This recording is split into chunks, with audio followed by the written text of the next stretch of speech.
I'd been running the same errand for almost 3 years. Saturday morning groceries from Trader Joe's. Almond milk for Riley, protein bars that tasted like cardboard, the same bag of frozen chicken breasts, and a six-pack of craft beer for myself. Routine. Comfortable. The kind of comfort you mistake for permanence. That day, I came back balancing 3 paper bags against my chest, fishing in my pocket for the keys to our second-floor walk-up. I was halfway to turning the lock when I heard voices inside. Not muffled TV voices, real voices. Riley's. And her mother's. I froze. At first, I thought it was casual chatter. Maybe Karen was on one of her endless rants about overpriced rent or how Riley deserved more. That was normal. But then Riley's voice, softer, with that edge of confession, cut through the air. "I don't know, Mom. I'm just waiting. He's good enough for now, but he's not it. When someone better comes along, I'll know." The paper bag nearly slipped from my grip. Karen's laugh followed, low and sharp. "Exactly, baby. Don't you dare settle. You've always been destined for more than this. You're young, beautiful. You don't tie yourself down to a guy who thinks splitting rent is romance." I stayed still, breath shallow. My hand gripped the key but didn't turn it. My heart hammered against my ribs, but my face went cold, flat, the way steel feels before you strike it with fire. I had been saving for a ring. 3 years together, and every spare dollar from my paycheck as a project manager had gone into a small secret account. I'd planned the proposal down to the exact spot where I'd ask. Now, in one overheard moment, all of that turned to ash. The woman inside, the one who shared my bed, my mornings, my Netflix password, wasn't seeing me as her partner. I was her placeholder, a safety net until something shinier, richer, better showed up. Karen kept going, feeding her poison into Riley's ear. "Don't feel bad. Do men like him? They're practicing. Good for learning, not for life. You'll thank yourself later." That line cut the deepest. I pressed my back against the wall, steadying the groceries against my chest. My jaw tightened so hard I thought my teeth might crack. Anger rose in me.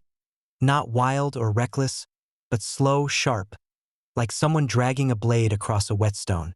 Walking in right then, slamming the door, demanding answers, that would have been easy. That's what a weak man would have done. Blow up, get tears, excuses, empty promises. No, not me. Not anymore. I adjusted my grip on the bags, pulled the key out, and forced my face into the calmest expression I could muster. I pushed open the door like nothing had happened. "Hey!" I called, stepping inside with a smile I didn't feel. Trader Joe's was a madhouse, but I got everything on the list. Riley popped up from the couch, her mom beside her. She smiled, casual, trusting, like my world hadn't just shifted under me. Karen gave me that polite, fake smile she always wore when I was around. "Perfect," Riley said, hopping up to take a bag. "You're the best." I set the groceries down on the counter, nodding. Inside, I was already gone. I'd heard the truth. And once you hear it, you can't unhear it. I didn't yell. I didn't accuse. Instead, I smiled, unpacked the almond milk, and played my role like nothing had happened. Because sometimes the strongest move isn't rage. Sometimes it's silent. And in that silence, a plan was already forming. The thing about betrayal is that it doesn't burn out quickly. It smolders. I didn't stomp around the apartment or throw Riley's words back in her face. I unpacked the groceries, sat at the table with them both, and ate lunch like nothing was wrong. All the while, my mind was working, sharpening like a blade. Riley chattered about her work, deadlines, some new coworker, her boss forgetting to sign off on a project.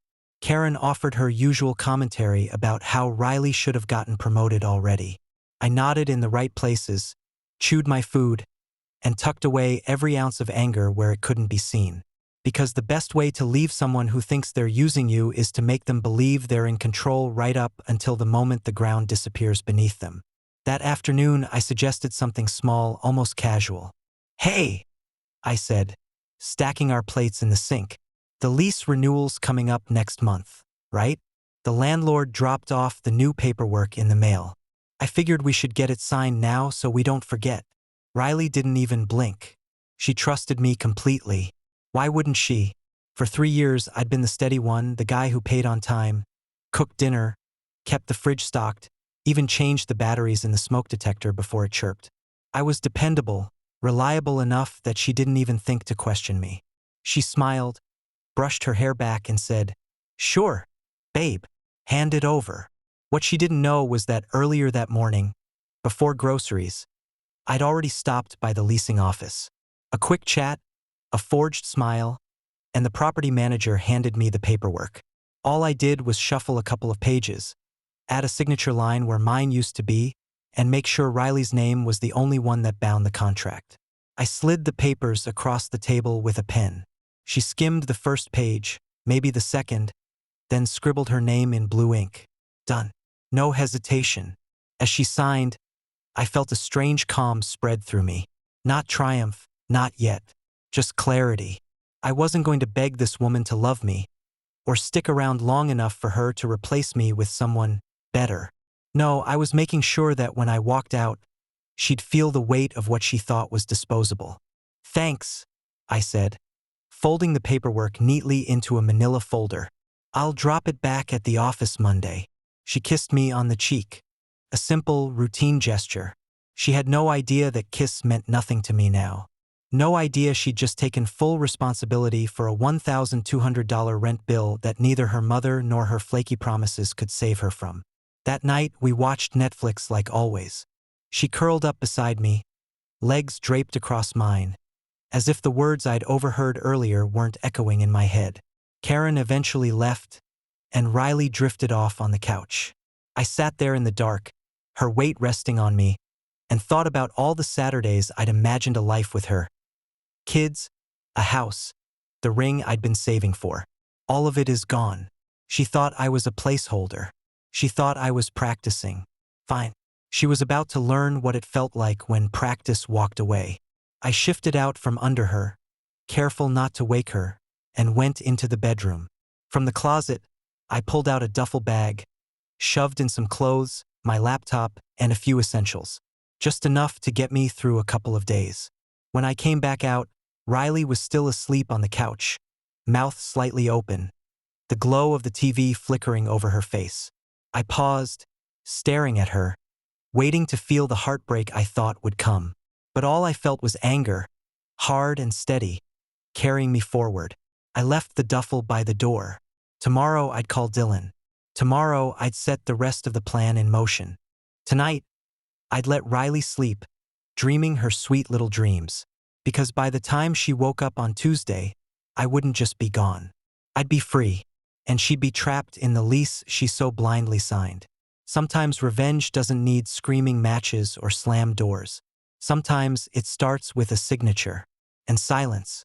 Tuesday morning, I called in a personal day. No excuses, no explanations. Just, I won't be in. My boss didn't press. I'd banked enough goodwill over the years. By 9 a.m., Dylan was parked out front in his beat-up Ford pickup, the same truck he'd hauled drywall in since his early 20s. He grinned when I came down with the first load. "Operation Ghost Protocol begins," he said, throwing the tailgate open. Couldn't help but smirk. Dylan had a way of making even the ugliest situations feel like an adventure. We'd been friends since high school, back when Friday nights meant cheap beer and bar fights. Now, years later, he was still the guy I trusted to have my back when it counted. We worked methodically. No yelling, no chaos, just two men on a mission. First went the TV, the surround sound I'd saved months for. Then the couch I'd picked out, the recliner I'd practically lived in after double shifts. Kitchen items followed, the cast iron skillet seasoned from hundreds of meals, the coffee maker that had powered every early morning. I wasn't leaving behind scraps. If I'd bought it, built it, or paid for it, it was mine. By noon, the apartment was echoing. Half empty, hollow. The kind of silence that makes you realize how much life your own things carry with them. "You sure you don't want to leave something behind?" Dylan asked, hoisting a box of dishes into the truck. "Like a chair? Maybe a lamp? Just so she's not completely shocked." I tightened the straps around the load. "Nope, she doesn't get scraps of me. She gets nothing." He whistled low. Cold. I like it. Around 2, we stopped for pizza. Greasy slices folded in half, eaten standing beside the truck. We laughed between bites, Dylan cracking jokes about how Riley would come home and think she'd been robbed. In a way, she had. She'd robbed me of trust, of years, of the future I thought we were building. Today, I was taking back what was mine. Back at the apartment, I took one last sweep. Bedroom, cleared. Living room, stripped.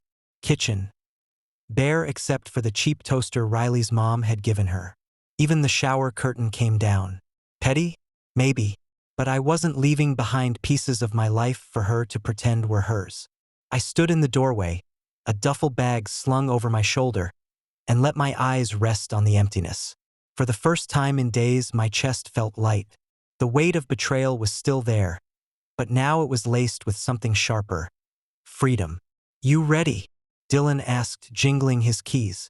Yeah, I said. Let's roll. We drove across town to Dylan's place. A small house on a quiet street, cluttered with tools and beer cans. It wasn't much, but it was honest. And for now, it was mine. That evening, as we sat on his back porch drinking beers, Dylan leaned back in his chair and grinned. You know, man, I've helped people move into places. I've helped people move out. But this feels like some kind of covert military op. No noise, no trail. You didn't even leave her a note. Notes are for people who care if the other person understands, I said. She already made it clear what I was to her. He raised his bottle. To new beginnings, then. And Riley learned the hard way what happens when you play with a man who knows his worth. We clicked bottles. That night, lying on Dylan's spare couch with my duffel bag as a pillow, I thought about the last 3 years. The late nights cooking for her, the bills split evenly, the future I thought was coming. I thought about the ring fund, tucked away in a savings account she never knew existed. Anger still burned in me, but it wasn't the wild kind. It was focused now. A fire pointed forward. Riley and Karen thought I was just a placeholder, that I'd sit and wait until I was discarded. They were wrong. By Tuesday night, I wasn't just out of that apartment. I was free of her game. She just didn't know it yet. And tomorrow, she'd walk through that door and realize everything she thought she controlled had slipped right through her fingers. By Tuesday evening, I was settled into Dylan's spare room with my clothes stacked neatly in the corner and my TV balanced on an old dresser. The place wasn't fancy, but it was clean, quiet, and mine. I cracked open a beer just as my phone buzzed. Riley. At first, it was a simple text. Babe, did you take the TV somewhere? I think someone broke in. I didn't answer. 5 minutes later, the couch is gone too. Did you move something without telling me? I leaned back, watching the messages roll in like waves on a stormy shore. Confusion always comes first, then anger, then I panic. The calls started around 9. First one, then another. By the third, I set my phone face down on the table and let it buzz until it stopped. Dylan glanced over from his recliner, mouth full of lo mein. Let me guess, he said. She's home. I grinned, sipping my beer. Yup. He laughed so hard he almost choked on a dumpling. Oh, this is better than cable. By 10, the tone had shifted. Voicemail after voicemail came through, her voice tight, rising. What the hell is going on? Did you seriously take everything? This isn't funny. Another angrier. You better bring my stuff back. I'll call the cops if you don't. I hit play on the next one. The speaker turned up so Dylan could hear. Riley's voice cracked, the edge of desperation creeping in. Please, can we just talk? I don't understand why you're doing this. Dylan nearly spit out his beer. Oh man, she signed that lease, didn't she? She has no idea she's paying full rent now. I smiled, slow and deliberate. Not a clue. The texts kept coming, each one more frantic than the last. This isn't fair. You can't just leave. I need you to help with the rent. You promised. Mom says you're being dramatic. Just come back and we'll talk. That one made me laugh out loud. Dramatic? I wasn't the one who called our relationship a waiting room. Around midnight, she tried bargaining. Okay, fine. Just come get your stuff and we'll figure something out. I'll even pay more of the rent if that's what you want. I didn't reply. By 1 a.m., the mask cracked completely. You bastard. You tricked me. You knew exactly what you were doing. I should have listened to Mom. You're nothing. Nothing. Dylan raised his beer in salute. There it is. The rage stage. I let the words roll off me. Because here's the thing. I didn't need to defend myself, or argue or explain. The signed lease was sitting in my folder, tucked safe inside Dylan's desk. Proof that she wasn't just abandoned. She was bound. For 3 years, she'd had me as her safety net. Now she had no one. Just herself and a $1,200 bill she couldn't split. I shut off the phone, tossed it onto the table, and leaned back. For the first time in weeks, I felt peace. Not joy, not triumph. Just the clean satisfaction of knowing I'd taken control. Some breakups end in screaming matches, shattered dishes, slammed doors. Mine ended with a piece of paper and silence. The next morning, my phone lit up again. New strategy. Riley was back to begging. Please. I'm sorry. Just come home. We can fix this. I shook my head. Fix what? A relationship she admitted was never real? No. She wanted her rent paid, her comfort restored. She didn't want me, and I wasn't about to play placeholder anymore. Dylan glanced at me as I scrolled through her messages and hit delete. You good? He asked. I smiled. Better than good. Because sometimes the only receipt you need is the sound of someone realizing you're not coming back, and the silence that follows when you stop answering. The first call from Karen came Wednesday evening. I let it go to voicemail, then sat back with Dylan as we hit play. Her voice filled the room, sharp as glass. You listen to me, young man. I don't know what game you think you're playing, but you don't just walk out on my daughter and leave her in that situation. She's devastated. She's crying, and you're making a fool of yourself. You need to come back and be a man. Dylan let out a low whistle. Classic Karen. Be a man. Translation.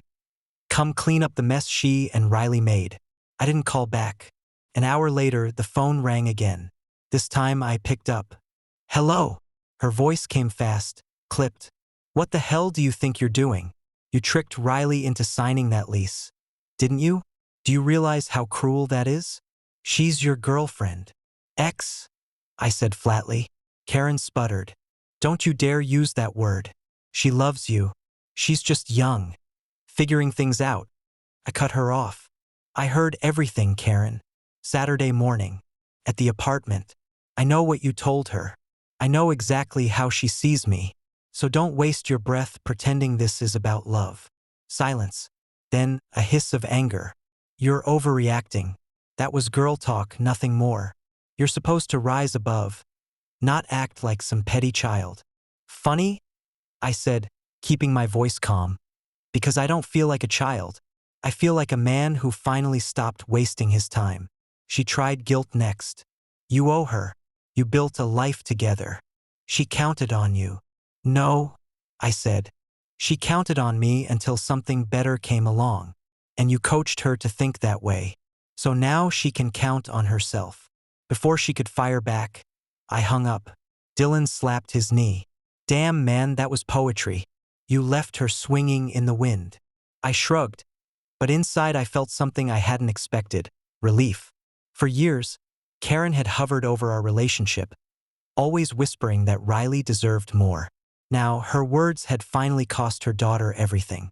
Later that night, my phone buzzed again. Different numbers. I answered, ready for another round. Hey, this is David. I blinked. Riley's dad. His voice was calm, measured, the opposite of Karen's shrill edge. I heard what happened. Karen's storming around here saying you set Riley up. I wanted to hear your side. So I told him. Not everything, just enough. I overheard the conversation that Riley admitted I was a placeholder, that I gave her the papers and she signed them without looking.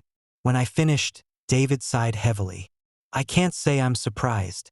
Riley, she learned entitlement from her mother. Karen's been telling her since she was a kid that she's special, that she shouldn't settle. I tried to balance it, but you can't fight that kind of poison every day. I didn't know what to say. It was the first time anyone from Riley's family had been honest with me. I don't blame you, David went on. Truth is, I respect how you handled it. Quiet, clean, no screaming match, no drama. You just took your life back. That hit me harder than I expected. Respect. From the one person in her family who actually seemed to see straight. Thank you, I said finally. He chuckled softly. Karen's furious, of course.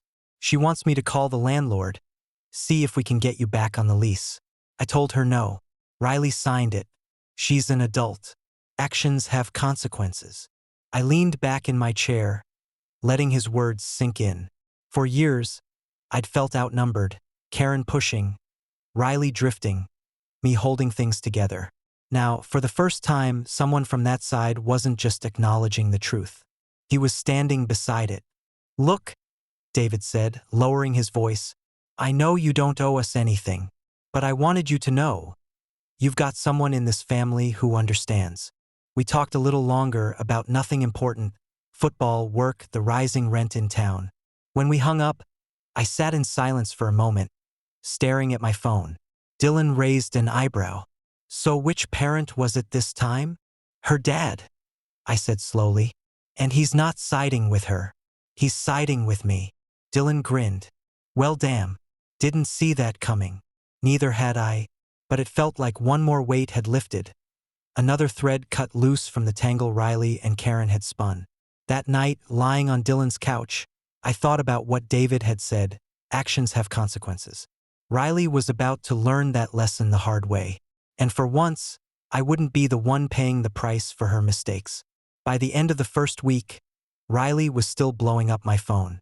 At first, it was rage, then bargaining, then straight-up pleading. I ignored every message, every voicemail. Silence was my answer. Word spread fast among our circle of friends. Riley tried painting herself as the victim, said I'd blindsided her, abandoned her. But people knew me. They'd seen me carrying the weight of that relationship, always dependable, always there. And they'd seen Riley too. Late nights out, her mom whispering in her ear, the little digs she made about me not being ambitious enough. Nobody bought her story. She tried to find a roommate next, posted on Craigslist, asked around at work, even cornered a couple of our mutual friends. The problem was, nobody wanted to pay $600 to live in that shoebox of a second bedroom. And even if someone had, Karen made it impossible. She hovered during apartment showings, firing off intrusive questions like an FBI interrogator. What do you do for a living? How stable is your income? Do you drink? Smoke? Half the people left before they even saw the place. Meanwhile, rent was due, $1,200. Riley had never covered more than her half before, and even that stretched her paycheck. By the second month, she was scrambling, borrowing from Karen, racking up credit card debt. Karen, of course, didn't take it well. She stormed around town telling anyone who would listen that I was a manipulator, that I'd entrapped Riley, that I was some cold-hearted schemer. Funny thing about smear campaigns, they only work if people believe you. Mutual friends called me, laughing about it. She's saying you tricked her, man. But honestly, everyone's just saying Riley should have read what she signed. She's 25, not 15. Even neighbors chimed in. One guy from the building texted me a picture of Riley hauling a mattress out to the curb. She said you ruined her life, he wrote. But nobody's buying it. It was strange, watching her whole facade unravel from a distance. For years, I'd been her foundation. Now, without me, the cracks were everywhere. Karen doubled down. She tried cornering David, demanding he help cover Riley's rent. But David had had enough. He called me one evening just to vent. She's still screaming about you, he said, voice weary. But I told her flat out, Riley's not a child. She signed a lease. She needs to deal with it. I'm done bailing them out. There it was again, that rare thing, respect. David wasn't defending me to score points. He just knew the truth and he was tired of the lies. By the third month, Riley was unraveling. She'd missed a rent payment, and the landlord posted a notice on her door. Friends stopped returning her calls. Even her so-called someone better had bailed. Turns out guys looking for a good time aren't eager to cover half the rent on a shoebox apartment with a meddling mother always around. I watched from the sidelines, quiet. Not gloating, not celebrating. Just steady. Dylan, on the other hand, treated it like must-see TV. Every time Riley posted some dramatic status online, something like, "Some people show their true colors when you least expect it," he'd screenshot it and send it to me with a running commentary. Episode 3, The Downfall, he'd text, followed by a popcorn emoji. I'd shake my head, half amused, half amazed at how predictable it all was. But what struck me most wasn't Riley's collapse. It was Karen's. For years, she'd held the reins, steering Riley with whispers of entitlement. Now, every move she made only dug the hole deeper. She drove off roommates. She alienated friends. She pushed David further away. And in the middle of it all, Riley finally had to face the one thing she'd never prepared for: life without a safety net. By month 4, she was back living in her old bedroom at Karen and David's house. The apartment sat empty, a failed attempt at independence, a monument to her arrogance. Meanwhile, I was rebuilding quietly, working steady hours, saving money, planning my next steps. Dylan joked that I should rent Riley's old place myself, just to rub it in. I laughed, but I didn't need to. The best revenge was already happening, watching her sink under the weight of her own choices while I stood free. One night, sitting on Dylan's porch with a beer, I realized something. I wasn't angry anymore, not in the same way. The rage that had driven me to act was cooling into something sharper, steadier, a sense of clarity. Riley and Karen thought I was just a placeholder. But the truth was, I'd been the one holding everything together. And once I walked away, their whole world collapsed. And I hadn't had to lift a finger since. It was a Thursday night when my phone buzzed with a number I didn't recognize. I almost ignored it. After weeks of Riley's theatrics, I wasn't in the mood for another round. But something made me swipe anyway. "Hey, it's Chloe." For a moment I just sat there. Chloe, Riley's younger sister. We'd spoken a handful of times over the years, mostly in passing at family dinners or holidays. She was the quiet one, the observer in a family of loud voices. While Karen filled every room with her opinions and Riley soaked up the spotlight, Chloe usually sat back, listening, a faint smirk on her face like she knew a joke nobody else got. Cleared my throat.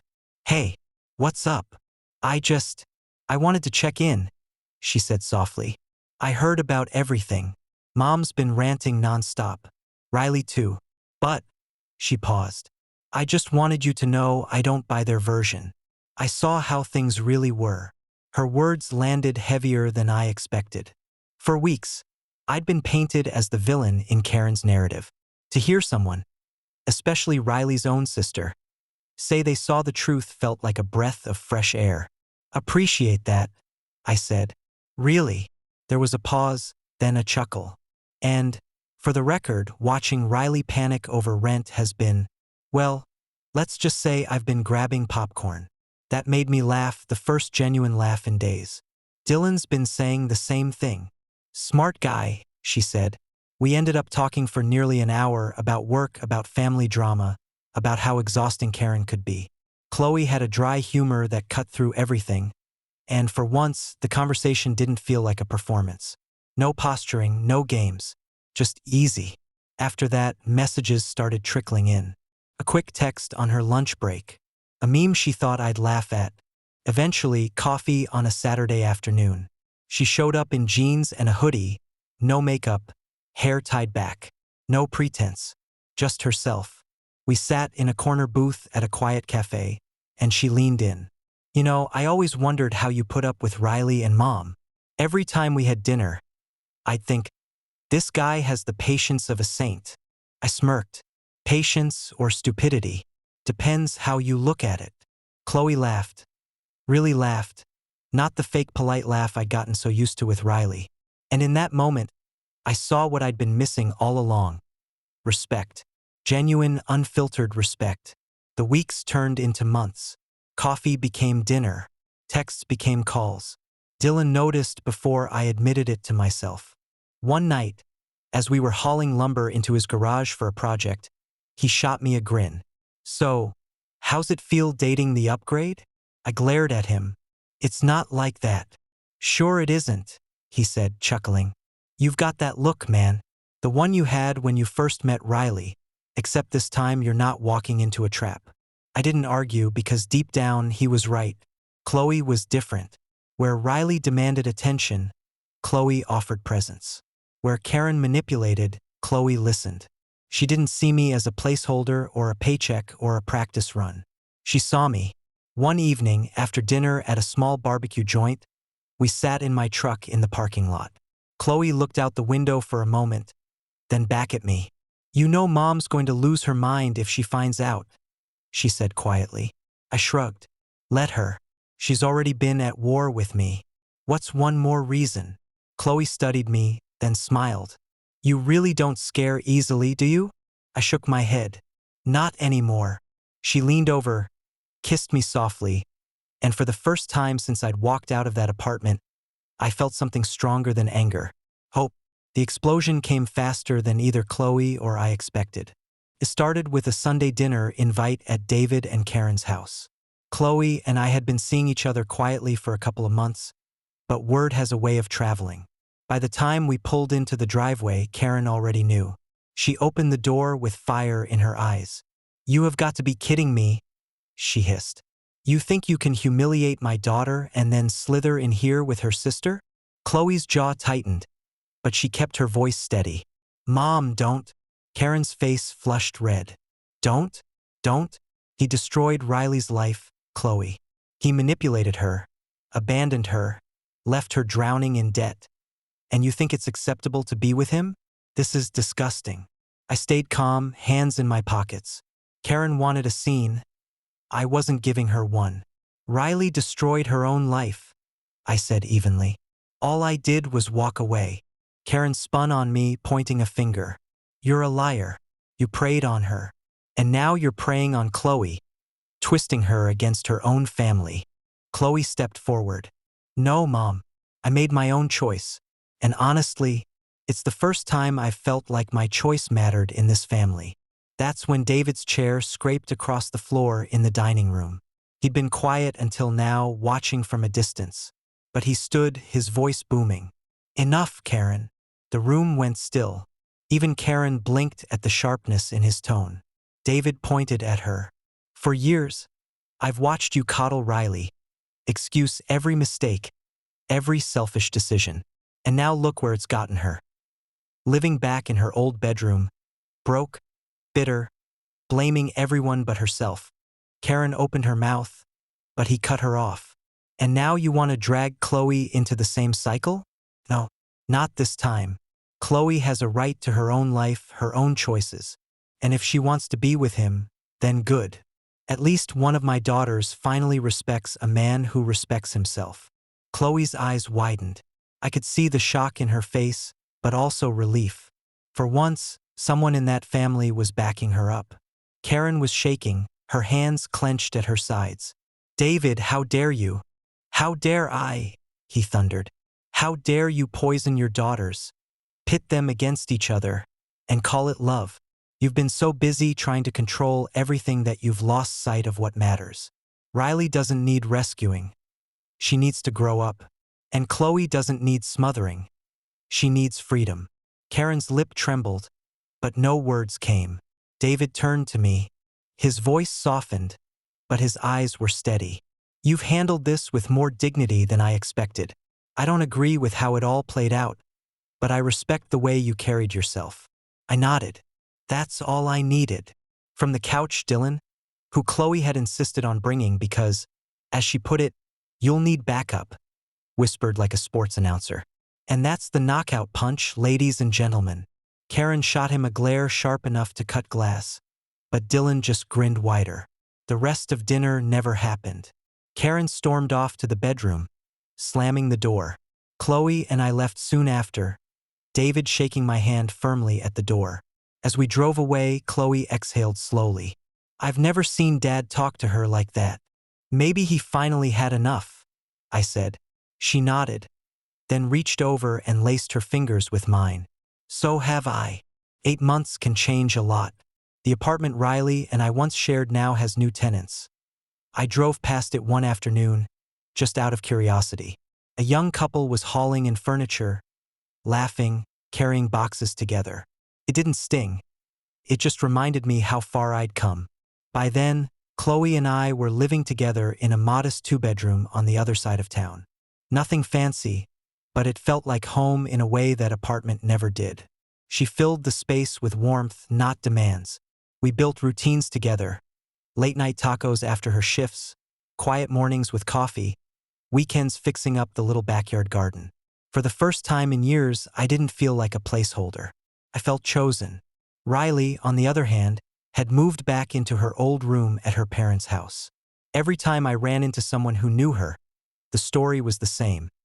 Still broke, still bitter, still blaming everyone but herself. The someone better she'd been holding out for had vanished months ago, replaced by nights scrolling through dating apps and mornings arguing with Karen. Karen hadn't changed. If anything, she was worse, snapping at neighbors, sulking at family events. But her voice didn't carry the same weight anymore. People had seen through her, and David wasn't shielding her antics anymore. David, in fact, had become a regular in my life. He'd stop by the apartment with a six-pack, sit at the table, and talk football with me and Dylan like we'd been doing it for years. He'd always give Chloe a proud smile, like he finally saw one of his daughters making choices he could respect. One night, after David left, Chloe curled up next to me on the couch and said softly, "You know he treats you more like family than he ever treated Riley's boyfriends." I kissed her forehead. "That's because you picked me for the right reasons. Not because of what I could provide. Not because Mom told you to. Just because." She smiled, simple and sure. And me? I'd started looking at engagement rings again. This time it felt different. No hidden doubts, no nagging worry about whether I was enough. Chloe saw me exactly as I was, and that was enough for both of us. Sometimes, late at night, I'd think back to that Saturday morning at Trader Joe's, the groceries digging into my arms as I overheard Riley and Karen. That moment felt like the end of my life then. Now, I realized it was the beginning, because the best revenge isn't anger or payback or proving someone wrong. It's building a life so solid, so true, that their lies and manipulations collapse under their own weight. And when I looked over at Chloe, hair tied back, reading a book with her legs tucked under her, I knew I'd found that life. Riley and Karen had their chaos. Chloe and I had our peace. And that was all I needed. Subscribe and stay one step ahead of cheaters. And trust me, the next story makes this one look like a fairy tale.